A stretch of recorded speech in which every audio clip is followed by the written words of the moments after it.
Rostdan Nemetskiy bular aka. Toza Nemetskiy aka bular. Buni dizayniga maza qildim-da. Eng zo'r joyi bular shunaqangi yengil ekan. Nimani hisobiga yengil aka? Bular asosan titanoviy metall ishlatiladi 100% kolleksiyasida.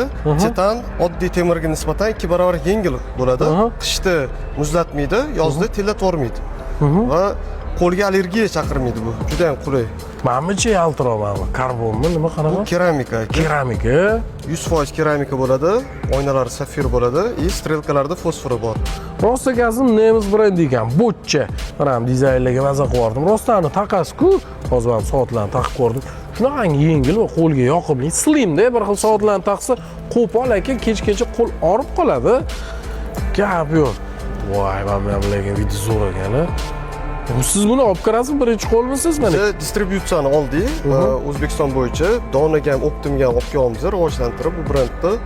Shu juda ham qulay va yengil soat-da. Hozir O'zbekistonda yengillik bo'lyapti bu. Mana buni qarang.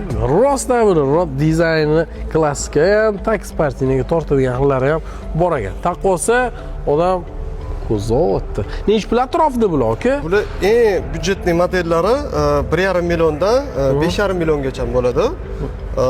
Hamyonbop narxida, sifati ancha yuqori. 100% original, Nemetskiy brend, Germaniyada ishlab chiqarilgan soatlar bor. Sertifikatlari bor, hamma narsasi bor bularning. Bitta zakaz qilib ishlatib ko'ring-da. Agar sovg'iga bersangiz ham shunchaki Xitoy soatlari emas, brend yo'q.